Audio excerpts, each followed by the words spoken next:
அஸ்ஸலாமு அலைக்கும் வரஹ்மத்துல்லாஹி வபரகாத்துஹு. சஹீஹ் புகாரி 16 வரை அத்தியாயம் 2 ஈமான் எனும் இறை நம்பிக்கையின் தொடர்ச்சி.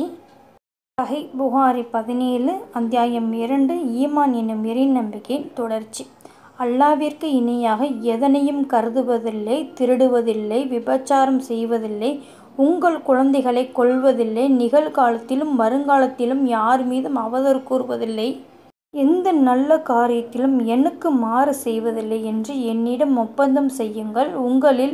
உங்களில் அவற்றை நிறைவேற்றுகிறவரின் நற்கூலி அல்லாஹ்விடம் உள்ளது. மேற்கூறப்பட்ட குற்றங்களில் எதையாவது ஒருவர் செய்து அதற்காக இவ்வுலகில் தண்டிக்கப்பட்டால் அது அவருக்கு பரிகாரமாகிவிடும். மேற்கூறப்பட்டவற்றில் எதையாவது ஒருவர் செய்து பின்னர் அல்லாஹ் அதனை யாருக்கும் தெரியாமல் மறைத்துவிட்டால் அவர் அல்லாஹ்வின் பொறுப்பில் இருக்கிறார். அவன் நாடினால் அவனை மன்னிப்பான், அவன் நாடினால் அவரை தண்டிப்பான்.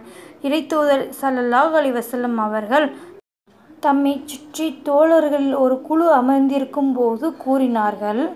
சஹீஹ் புகாரி 18 அத்தியாயம் 2 ஈமான் எனும் இறை நம்பிக்கையின் தொடர்ச்சி. ஒரு காலம் நெருங்கிக் கொண்டு இருக்கிறது.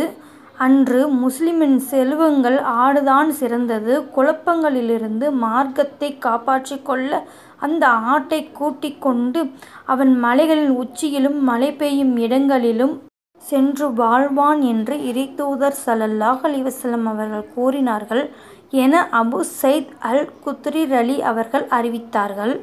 இன்று சொன்ன ஹதீஸ் உங்களுக்கு பிடிச்சிருந்துச்சுன்னா உங்கள் ஃப்ரெண்ட்ஸ் அண்ட் ஃபேமிலிக்கு ஷேர் பண்ணுங்கள். இதன் தொடர்ச்சி நாளை பார்ப்போம். அஸ்ஸலாமு அலைக்கும் வரஹ்மத்துல்லாஹி வபரகாத்துஹு.